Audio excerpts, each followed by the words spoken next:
Spotify is the worst thing for artists in the world. Please, and I tell people, please get into Apple if you're listening to it. There is so much disrespect from all these agencies. So life is all about four important, powerful words: manifestation, law of attraction, destiny, and all put together creating an impact. Ladies and gentlemen, coming up now, Manasi Scott, singer, actor, and anchor. If I could tell you how to heal you, I'd bring you back to wellness.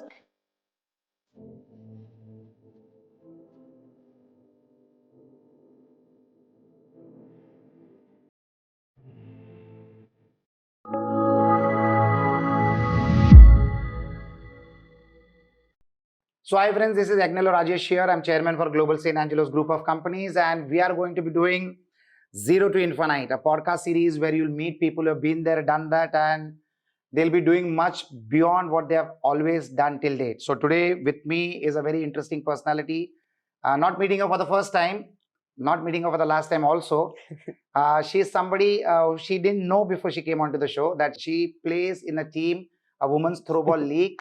And the team is owned by my company, that is a St. Angelo's group of companies. And that's where I saw her for the first time.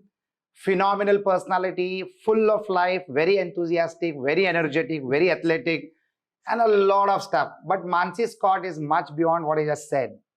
She's an entrepreneur, she's an athlete, she's into music. She's done more than 3,000 shows across the world. She's an entrepreneur. She's into a naturally created product of skincare. And she's not Manasi. She's Manasi Scott. And she's really hot. You'll see that during the show. Whatever she does is with full energy and zeal. And we are going to explore that in great depth. Friends, India is built as a country by outstanding people like Manasi who make us proud by what she does and who she is. We'll dive deep. Manasi, to get going, do you think sport was one of the first places where your identity was shaped long before music entered the picture? Okay, this is very strange because they literally collided at the same time. With the energy that I have in life, and I'm an army brat, we were living in Bhutan. Dad was posted there for 2 years, and I remember being introduced to the jungle gym and entering my first singing competition, which I won at the age of 6. So it happened kind of simultaneously. And I had short hair, so I was considered the ladka. So I went into all the games, but literally the day I won my first singing competition was the day I discovered the jungle gym. So I think they kind of collided at the same time. But having said that, I think sports, more than the competitions, because I would play close to 8 sports a day. You own the team, Throwball. Played 6 national sports, from horse riding to karate to basketball to kho-kho. And I think the level of energy that I had, my father recognized it. And I think it saved me as a person to play that many sports. So I think sports shaped more of who I am as a person in the early years. For sure. I think the military background also brought a lot of athletic inclinations or opportunities in your life. But before I go ahead, my gratitude to your dad and your seniors to your dad, your ancestors who have served the nation. So my gratitudes for the services that they gave to the nation, Manasi. Thank you. That means a lot. And as Indians, we have a lot of respect to the people who have defended our country. Thank you for saying that. Gratitude for that. Gratitude for that. On that note, one more piece of gratitude. I'm a software engineer turned singer. Oh, and she's a DJ, she's a radio jockey, she's a DJ, she's a RJ. So if I continue with your introduction. This is just for dad, and you ask me what shaped me. I was a topper in software engineering in college. Absolutely. And I was going for a post-grad to America. And my father actually called me and told me, stop this engineering BS and sing songs. Wow. And that's how singing happened. So wow. And that's a lot of singing. 3,000 live shows. You can multiply how many other sessions you would have been doing. And there is a saying that during the pandemic, you were on the mic all the time, in the room, on the screen. I think more than 175 shows in 149 days. 179, got an Inca award in 145 days. He's done his own work. I love it. So before we began the show, I just told her that I've done so much research on you in the last 24 hours that if you forget something about yourself, please ask me. Please ask me. Yeah. So you topped your engineering class, trained in mass communication, completed a national sports level, competed at national sports level. Most people would have chosen one safe path. What made you walk away from certainty instead of settling in it? How lovely. I just answered it, but we'll bless We can my do it father. again.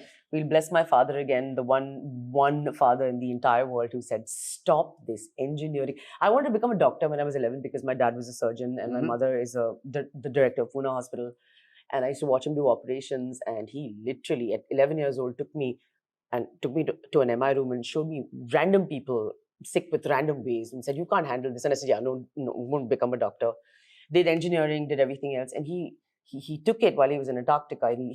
But he recognized some sort of performance in me. So the only reason that I moved away was my father telling me, become a singer. He used to say, Surf Excel hai na, I'll handle the rest of it. Sing songs. Wow. And it's literally because of him and no other reason.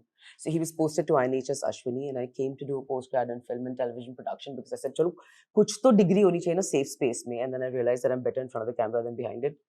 And the rest is history. Wow, fantastic. And you studied in Pune. That's one of my favorite cities. 6-7 cities I've studied. One was Pune. You did your engineering from Pune. And the first band that you joined and became a part of is again Pune. Yeah. So I was born in Jalandhar. Let's finish. I was born in Jalandhar. Then that was posted to Dehradun. Then Pune. I started kindergarten in Pune in St. Mary's. Then we went to Pithoragarh, then to Bhutan, then to Chennai, then back to Pune. And yeah. Wow. So Pune is one of my favorite cities because that's where one of my ventures was born, Sante Spa Cuisine. Which I've been to at that hotel in Koregaon Park. In Koregaon Park. Yes.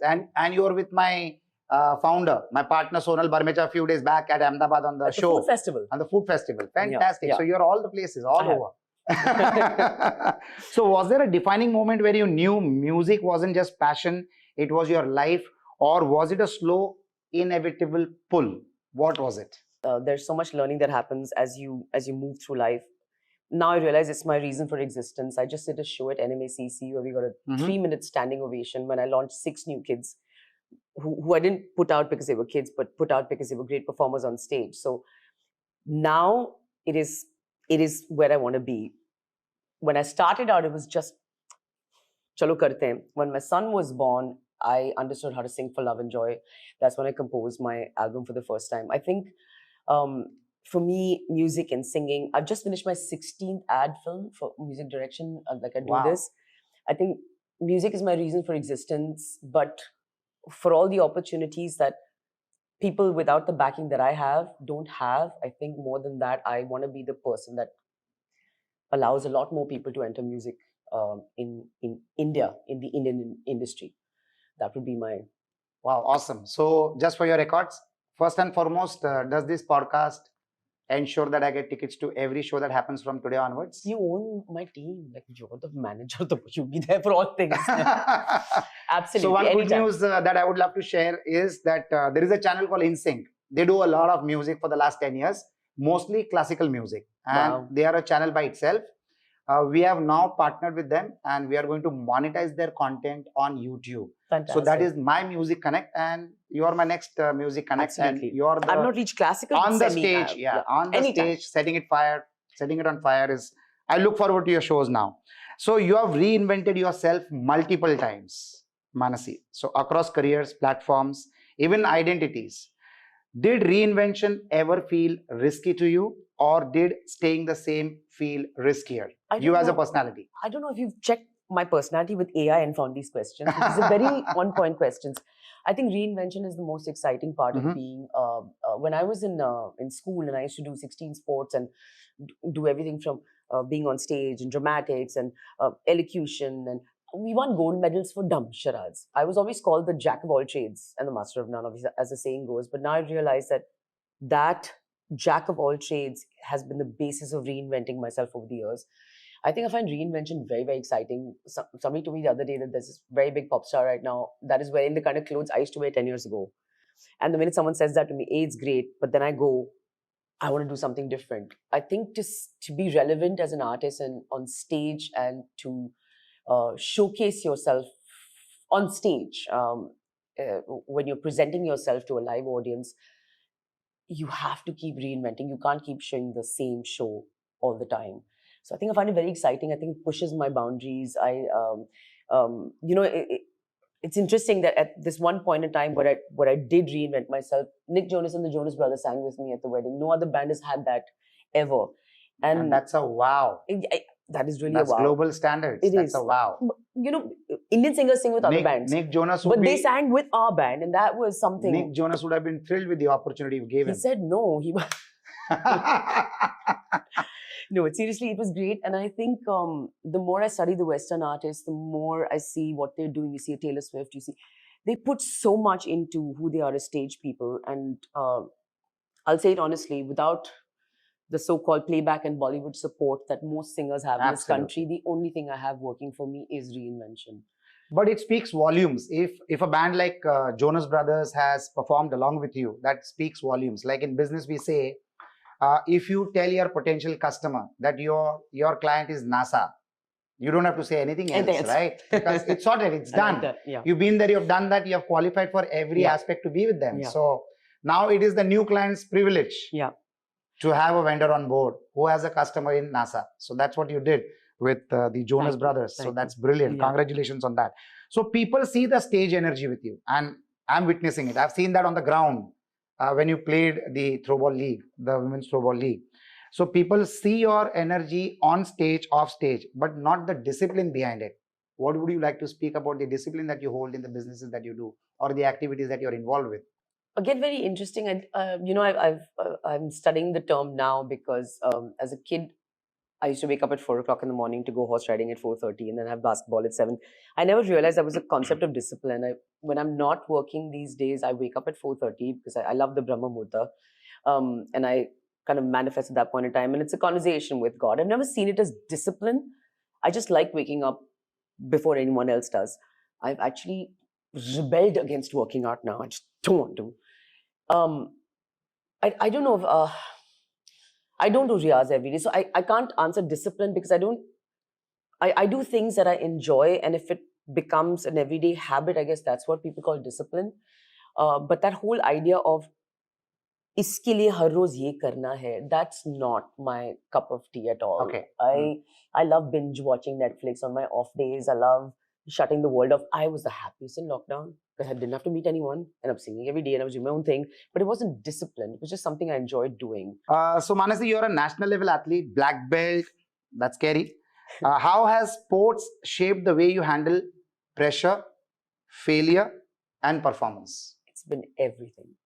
I think my father recognized my energy way before anyone else did.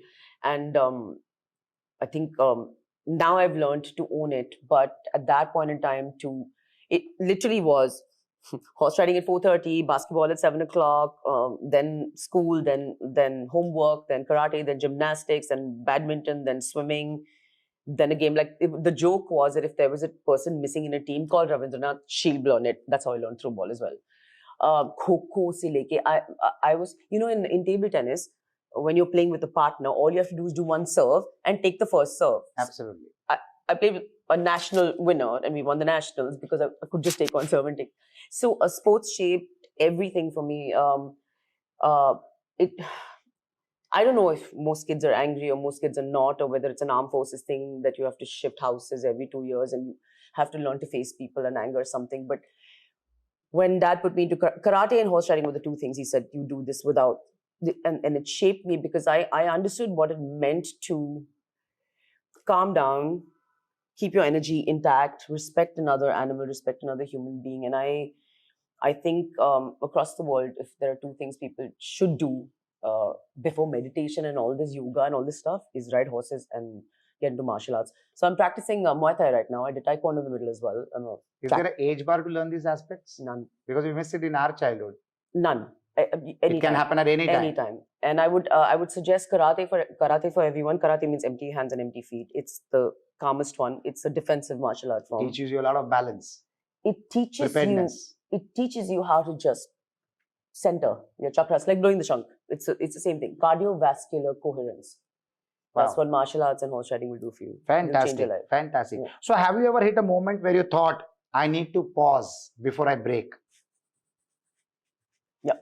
One of them or many of them? Many times. Mhm. Many times. How do you react?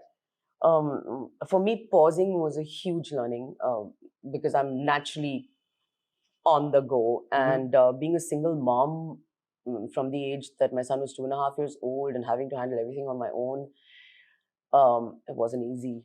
And I'm sure. the pauses were, interestingly, conversations I would have with my child with honesty, and they were tough, and I remember them. I remember the times that I had them. I think one of my greatest learnings was to understand how to pause. Yeah. So have you consciously programmed yourself to be like that? Or has it happened by habit? I think I was blessed. It just happened because it had to happen at that point in time, without having to apologize to someone for being too energetic or being anything else. It just happened very organically, and I had to. And I think pause is a very, very interesting lesson to learn, because I think it puts you on the precipice of a new adventure and a new journey. And but the hardest lesson I ever learned. You just explained me what has happened with you in the last 48 hours. For the audience, can you repeat that? What you did in the last 48 hours? And conversely, I couldn't pause for the last 48 hours. So where do you pause? This is going to get very deep for your audience. Yeah, so I could not pause in the last 48 hours because I've literally done 2 cities, 2 shows, 4 hours of sleep, 10 hours of rehearsals. Flight, one cancelled flight. Second also almost cancelled flight. Wow. 6 hours of rehearsal, got onto stage, and yeah, 2 great shows. No, you can't pause when you have to do stage. That's not a space. I was talking more from an emotional and mental perspective. So when you explained me the last 48 hours, I remembered one statement from my mom, that in life, never allow a situation to control you. Always control every situation that you come across. So that's what you did in the last 48 hours, and probably in your whole life, that's what you've been doing, right? You're trying to control every situation in your life, and you're doing it so successfully. Actually, I would say people want you to control situations, and I'm the kind of person who doesn't. I just go headlong into it and do all I can in that situation. And you win out of it, right? You achieved everything. You lost the... I think so. You got a flight cancelled in the night. You booked the next one in the morning. Yeah. And Threw my way to Delhi airport and said, I'm Manasi Scott, and get me the flight. You made all the calls. You made all the calls, made Yeah. all the arrangements, Yeah. and you reached there. Yeah. So not giving up is an Yeah. attitude Yeah. or a habit that you have built. That's amazing. So in business, Manasi, I've seen founders clinging to old identities. Do you think comfort is the biggest enemy of growth, creatively and professionally? See, now business is your forte, not mine. I really don't understand these things, these business terms and all, laziness and something for the growth of your business. All I know is that I'm learning this path. And entrepreneurship and building a business is something new to me, because I've always had everything, artistically, opportunity has come. So business, I can't. I'm still learning. You should advise me on these kind of things. But I do have a young fledgling business, and I really want to take it places, because it's really helping people with the vision I have set for it. Business is doing God's work, keeping people happy. Everybody around you, your team, your shareholders, your stakeholders, your customers, yourself. It's God's work. It's God's work. So that's amazing what you're doing. You're an entrepreneur. So it's very necessary to understand people's expectations. Please keep repeat them your satisfied. question. In business, I've seen founders cling to old identities. Do you think comfort is the biggest enemy of growth, creatively and professionally? Now I'd like your reply to that question. Please, could you? So I think when you feel yourself comfortable, you need to understand one more thing. You have to do something new, something different, something bigger than what you did yesterday. And as an entrepreneur, you have to keep challenging your capabilities and your capacities every single day. Because as an entrepreneur, your only religion is to add value to the people's lives. How you can add value, how you can create an impact. And whenever you intend to achieve something new and something bigger, you need to manifest real hard. And if you manifest, the law of attraction will get the right resources in your life in front of you, and that will reshape your destiny. So life is all about 4 important, powerful words: manifestation, law of attraction, destiny, and all put together creating an impact. And that's what you've been doing in music and other activities that you're involved with. Bhai Saab, but business, yeah, I have to learn all these things. Please send me that recording of what you just said, okay? Yeah. So Manasi, people see that you have got great energy in whatever you do. And can you tell us what made you think beyond music and getting into skincare, wellness, and something that I love and I'm absolutely passionate about, that is tech? What made you do all of this? Jesus, that's it. That's That's one right. word. It's come to me like a blessing from various places. And um, tech, of course, from the beginning, it was because of being a software engineer. But whatever opportunities come to me, I pick them up. But this Mana by Manasi skincare, there's so much that's gone into it because of my dad. Even the name Mana means occult healing. It's from Manasi. Manasi means Saraswati. All the products, the sea buckthorn, rosehip, what we're working with, each of the words are heavy Sanskrit laden words. I work with sound healing. I work with reverse aging. My son had 2 knee surgeries and didn't use a painkiller from day 2 because he's seen me heal the body naturally. Wow. So this will require another podcast. But for example, today if someone came to me with, I don't know, a vada pav business, if opportunity comes to me, I take it. I don't say no to anything. Wow. So skincare, wellness, and tech. I mean, 2 of them, wellness and tech, in a very, very big way. Wellness. I have to show you my wellness things. So let's, after the podcast, we need to discuss your skincare business because that sounds interesting. How skin are you healing. different? I'd call it skin healing, not skincare. Okay. Because I think let's be very honest. It's a relationship with your skin and hair. I'm in menopause and I have alopecia chronic from the time of 15, and this is my sea buckthorn in 1 year. People are asking me if I'm wearing extensions in my shoot. So I'm walking the talk.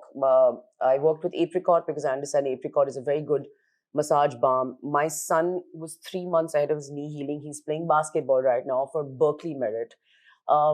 After 2 knee surgeries, only because of the apricot massages, didn't take any medication. So I'm walking the talk, and I really want people, and the ancient Eastern texts have this conversation about the body being a 100% regenerative system.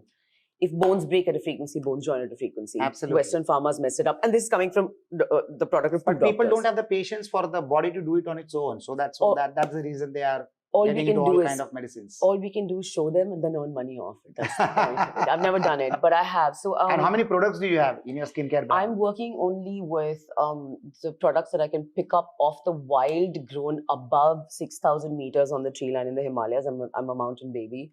Mm-hmm. So I'm working with a lot of this, you'll know, nimbu jo ghar mein hota hai, lemon, let's start there. Right. Like we use it for nazar, we use it for things. It's one of the most potent fruit, vegetable, whatever you call it. So lemon soap is invigorating. It'll up your energy in a second. Then lavender, which is a counter, which is a sleep, nice product there. And then sea buckthorn, rosehip, and apricot. That's what I'm looking for, 5 products. How are you different from the other products available in the market?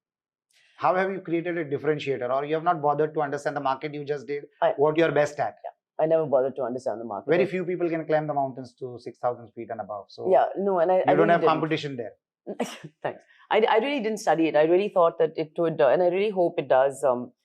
It's what I'm giving to the world, and call for some boxes for you. When you see it, you'll see the joy. I'm going to give a feedback. You're available online everywhere, right? Yes. No, just Mana by Manasi. We're only selling through the website. We've not gotten on to anything else because I don't want to sell through an Amazon because there's a conversation that needs to be had about why you're buying what you're buying. Absolutely.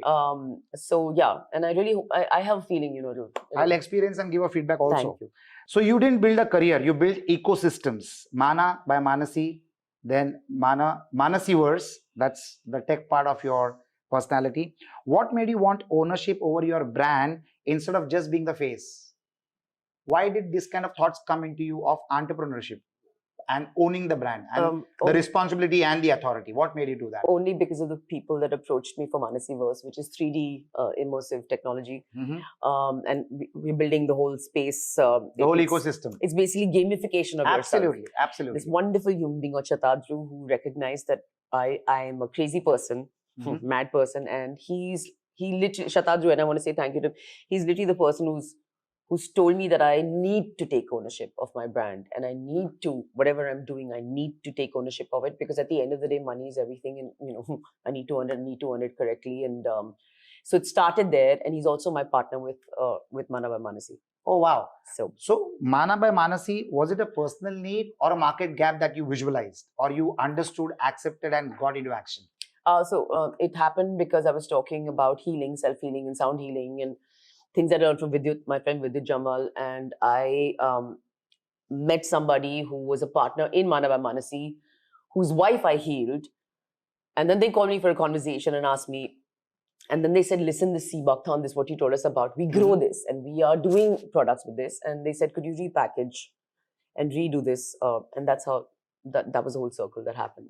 Opportunity. Wow. Fantastic. Yeah. So you are early to digital innovation and the metaverse. So do you think artists today must think like entrepreneurs to stay relevant? Because that's perpetuality.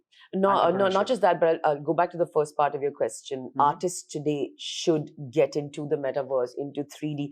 I think Indian Ocean has also done it. Shan has done it. Spotify is the worst thing for artists in the world. Please, and I tell people, please get into Apple if you're listening to it. There is so much disrespect from all these agencies. So this metaverse, the reprogramming that artists need to do is literally get into the metaverse and 3D programming and tech. If they, so you can't tell it to people like, the big playback singers, because they're already doing their own stuff. But all the indie artists need to start here and build the brand from scratch, from tech and from the 3D universe. So what is more difficult, Manasi? Is it building a brand or protecting it? What is more difficult?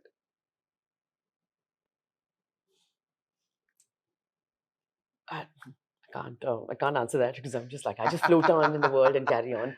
But I guess building it, because I think when you build it, I just saw this wonderful movie with George Clooney called J. Kelly. And at the end of it, he literally, this whole concept happens about building or protecting a brand and family life and family choices. And he looks at the camera and just goes, can we go again?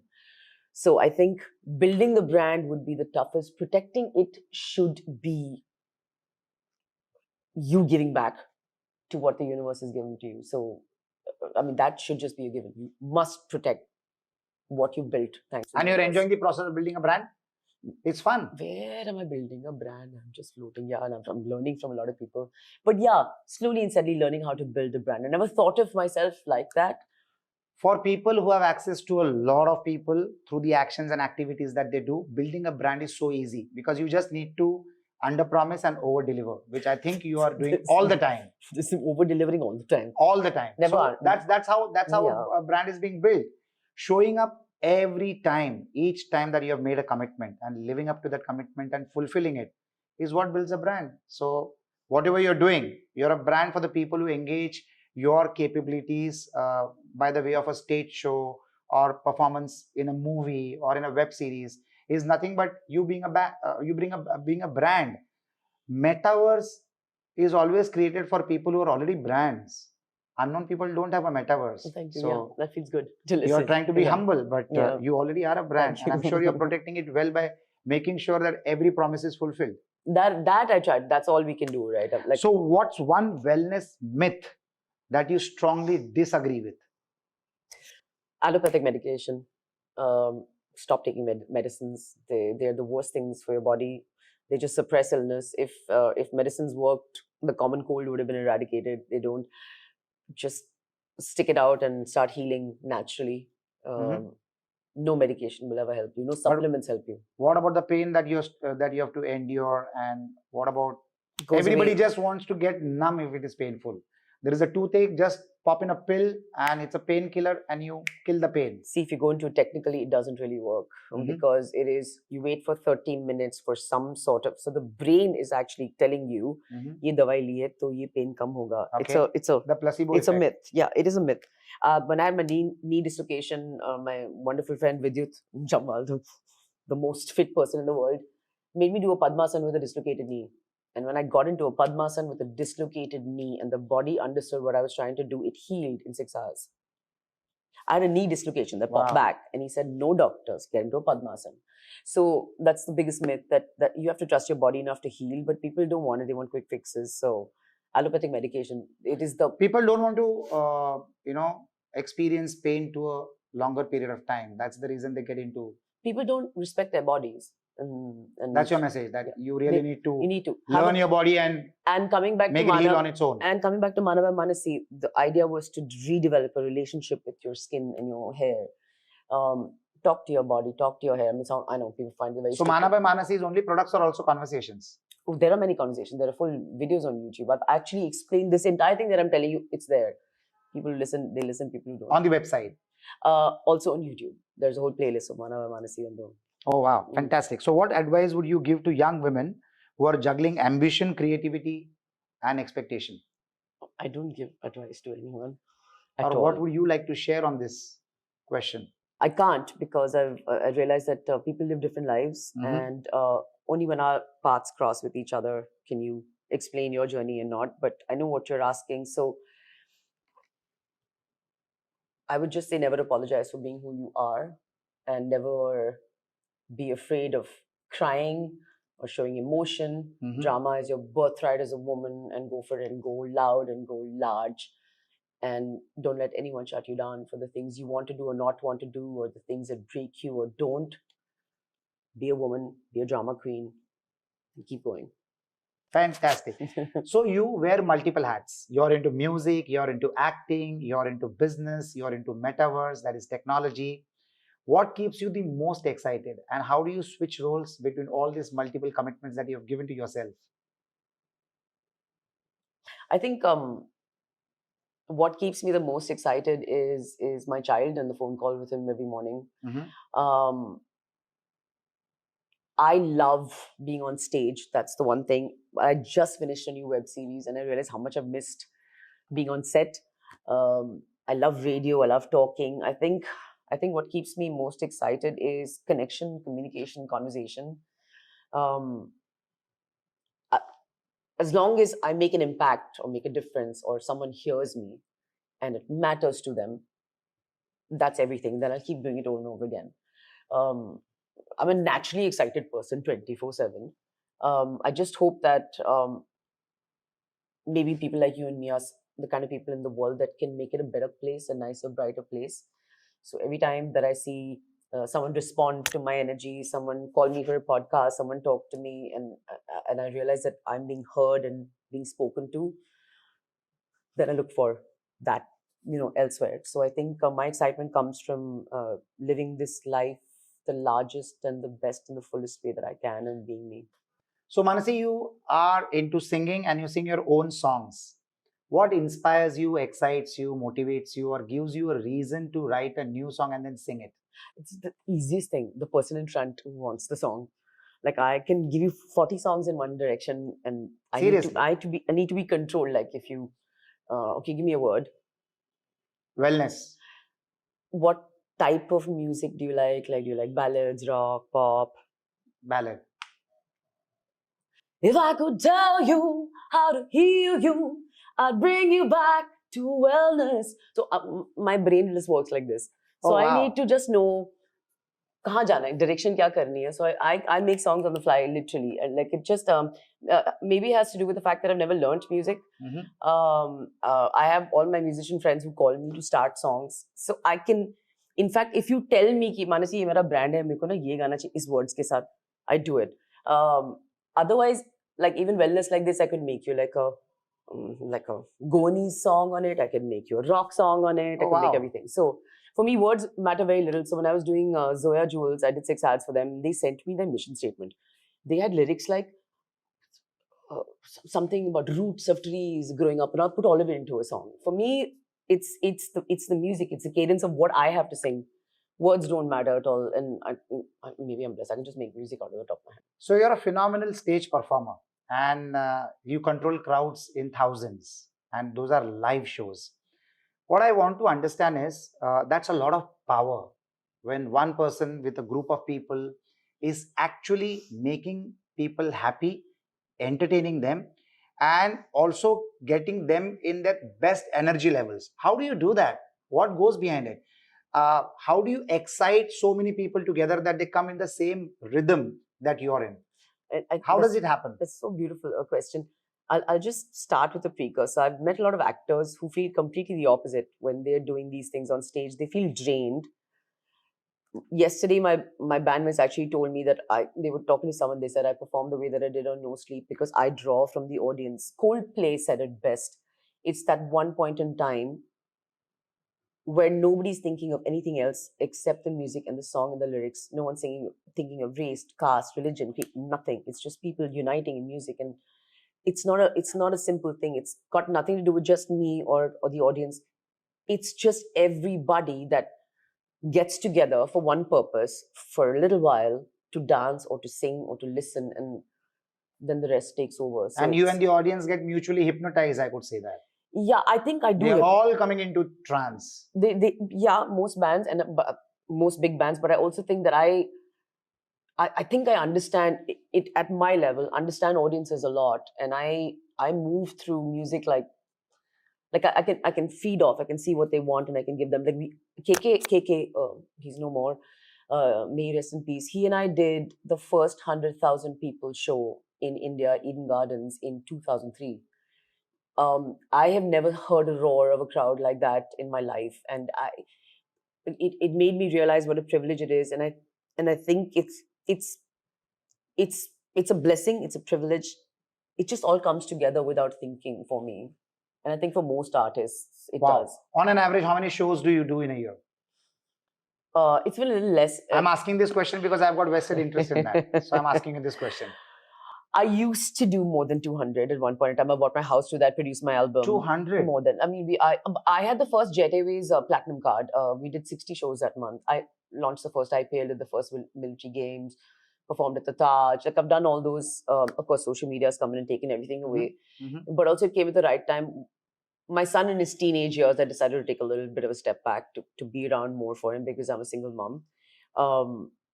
Like the last 2 years, it's just kind of taken, but now it's going back to back to action, and globally. Yeah. And where have you enjoyed the audience the most, other than Eden Gardens? Because 100,000 people is a wish for so many stage performers, and I don't know how I've done many of opportunity. Them. And you've got many of them under your belt. Oh wow, that's fantastic. 100,000, yeah, we've done. So other than Eden Gardens, which has been the most exciting audience to you, where they didn't allow you to stop, they just wanted you to go on and on and on? The most recent was Priyanka Chopra and Nick Jonas's wedding. PC kept, and they were big stars. Oh, you performed there as well? I did that's how the Jonas Brothers sang with me. Ah. It was Priyanka and Nick's wedding, and we were supposed to sing for 90 Jonas minutes. had to get married to give you a chance to sing. I will give this to PC because we've known each other for years. But that woman was so phenomenal. She didn't let anyone leave the dance floor, and I ended up singing for 4.5 hours with the Maharaja finally saying, "Can she please stop singing?" That was the most exciting crowd, because people don't respect you like that at a wedding event. But see, and there were stars. 4.5 hours. I've done 7 hours also one time. What is the first thing that happens when you complete the show? Are you drained out? Are you satisfied and excited and you can't sleep? I can sing for another 4. You can sing for another 4. Yeah, that's when insane. An audience is like that. So that's one. The World Military Games, which happened in India, that was phenomenal. I mean, there were, and being an army brat, there were all contingents from Canada, USA, everywhere, and that roar of, because the Westerners recognize me more as there's a connection to it. That was another phenomenal show. My own concert in Vegas at the Venetian. I had a residency. I did the Manasi Scott show at Vegas. So these would be the biggest. Wow, that's fabulous. That's a lot. That's a lot, yeah. Manasi. So we've almost come to the end of this conversation, Manasi. And the last bit is lighter, quicker, but still real. So I'm going to throw a few everyday life situations to you. There is no right or wrong answer, Manasi. You can flow the way you're flowing. It is just instinct. Just instinct. Let's That's go. it. Which is what you're good at.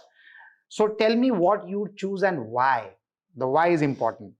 Staying in a career you're good at versus starting again in something that you love. I also know you're doing what you love, but still, I want you to answer this question. Neither. Because if something dropped into my lap that was new, I would just go for it. Like, I would go with what I get, whether it's new or old or whatever. Like, do you understand? Adventure matters more to me than... You're not a planned person. Whatever comes your way, you're ready to take it on. Yeah. That's it. Yeah. Fantastic. So would you rather be early to something and be misunderstood, or late but widely accepted? Early to something and misunderstood. You're open to that? No fear? Yeah. I'm an army brat. I have to be punctual, and I'm fine with being misunderstood. Pun intended, yeah.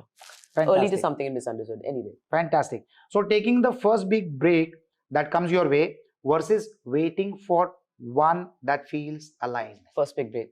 I knew that answer. I wasted a question. What drains you more? Doing something you don't believe in or constantly having to explain yourself? Nothing drains me.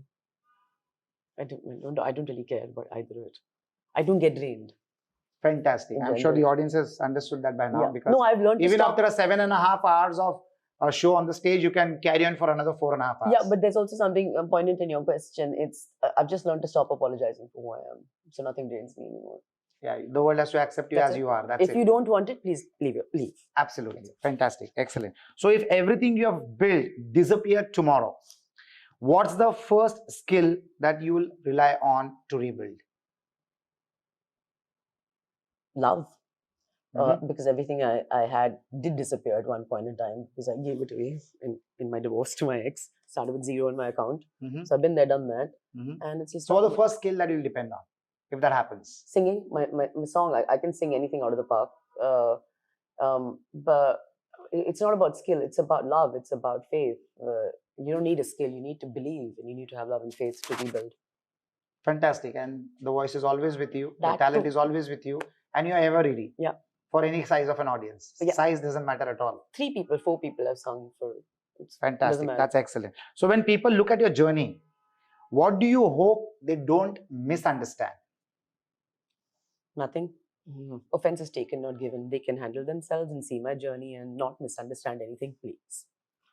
Wow. Excellent. I'm literally excellent. filled with joy and light, and people should just see that. Absolutely. So I love how clearly your choices reflect the way you have lived. The way you have lived. So absolutely layered, intentional, and no apologies at all. For nothing, ever. You are who you are. Fantastic. My father used to say, sorry is the stupidest word. Thappad marte raho, sorry bolte raho. What's the point? So no apologies for anything. So what's the big plans? What's the next 5 years looking like? Firstly, I'm still praying to Jesus for a show on my birthday because the last 5 years I've not worked on my birthday. Announce your birthday. I think somebody 31st December, you're all celebrating it. Oh, seriously? You made it up or you really born on 31st? I was with the tooth in my mouth on 31st. On 31st? Yeah.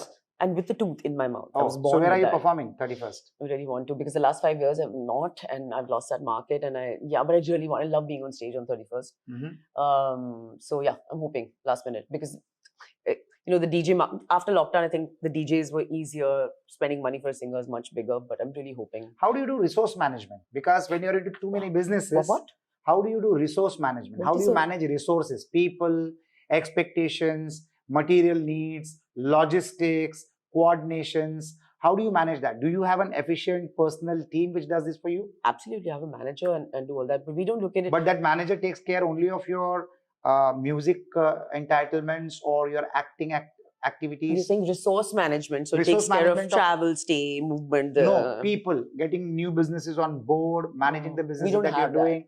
You don't have that. So that's what is your missing link. Yeah. You need to get that in organized. India, in India, all management or resource management is glorified secretaries. Nobody really goes out and pushes. You will produce a Bollywood song or a film, but you don't produce an artist. Don't have a system where you have integrated all your multiple activities. It's not my system. There is no system that exists in the country for an artist. Okay. You have not set up a system. You have not set up a system for your multiple activities. I have a system. Okay. But in India, unless you have Bollywood behind you, that system doesn't work. Okay. Because everybody that has to then make that system work is just a glorified secretary. What you're talking about is going out, getting business, collating everything else and putting it together. You don't have talent or management in the country. You are coming on board now, doing this for me. Absolutely. I would love to do that. So what I would like to tell you is that whenever you're doing multiple businesses, there is a concept called forward integration and backward integration. I will tell you something. And good, it's not mathematics. Otherwise, I wouldn't be talking about it. Yeah. The forward integration and backward integration is now you own a skincare brand and you also do music concerts. So you are front facing so many people, not only on camera, but also live on stage. So for you to establish a brand in the minds of people is so convenient and so easy. But all of this needs a strategy and all of this needs a plan. Customer acquisition cost is the most critical cost of any business model, including what you're doing. Cost is the right thing because when I stand on stage and I tell them, this is me and my product, everyone in front of me buys the product. That's how I've been selling my product. That's the reason I ask you how many concerts do you do? Exactly. And how many people are there on an average, because that opportunity can be explored and leveraged in a very positive way in multiple formats. Let's do it. For the multiple activities that you're doing. Let's do it. And I'm so happy you're not doing this so that we get an Can opportunity do to do it together. Lovely. So friends, this was a brilliant, inspiring conversation. And Manasi, this has been such a powerful conversation. Thank I you. so loved it. So thank you for sharing not just the highlights, but the pauses, the doubts, and the decisions that shaped into making who you actually are. Friends, these kind of conversations are not just to be enjoyed, but to be imbibed and absorbed so that we can add one value to what we are doing and make ourselves more valuable. That is the whole objective of this podcast, Zero to Infinite. That's perfectly said. Value. Unlimited thinking, unlimited thinking. And what you do on an everyday basis is what all of us keep doing. But the energy also matters. The energy that you carry, the aura that you build when you're speaking, and the performances that you give on stage and off stage is something that was absolutely admirable to know. And I'm sure a lot of people are going to look upon more information related to this great personality, Manasi Scott. And yes, she is hot. Thank you. Wish you all the best, Manasi. And we'll keep meeting, we'll keep connecting. And we promise to work together. Yes, for sure. And you heard it here. And the concert tickets. Yes, for sure. So Manasi, that was awesome. It's such a pleasure to meet you and be with you on the podcast. And the wellness brand ambassador that you are, I would love to say that we are also in the activity and services of wellness, Sante Spa Cuisine. We are in 5 cities: Mumbai, Pune, Chennai, Bangalore, Ahmedabad. I've been to your Mumbai branch, I've been to your Pune place. Both. So you're going to do all 3. Whenever you are having concerts in those cities, which you will have, I manifest for that. Done deal. So you'll be going in there. Done deal. Done. So Santi is all about honestly healthy. Thank you. Nothing artificial. And we create flavors from the use of ingredients that take place. Keep spreading wellness. You do it through your brands of wellness brands, and we'll do it through Sante Spa Cuisine. I work with and for Konark Cancer Foundation. It's a foundation which takes care of cancer patients. If you know anyone suffering with cancer, then we at Konark Cancer Foundation can connect the person with the right resources and facilities to ensure that the right time, right treatment reaches the patient. Whether it is connecting the resources or providing resources to the cancer patient, we do it all. It also includes support for accommodation in the city of Mumbai. We are associated and connected and networked with the right resources, the right doctors, and the right hospitals. We can bring all of this on a table to you so that it is convenience for you. Whether it is guidance, whether it is medical support, or whether it is operating procedures, our team facilitates every activity required for the patient and the support required for the family. We also connect you to the right NGOs and donors to ensure that you also get financial support and aid to whatever extent possible to ensure that the treatment happens and the life is saved. If you know of anyone who is suffering with cancer, please connect with us. The details are mentioned in the content below. Konark Cancer Foundation is an NGO. It's a not-for-profit organization, and we have lots of volunteers which support this good deed. So get in touch with us and help us to save lives. You too can be a part of this movement. Konark Cancer Foundation. Thank you so much.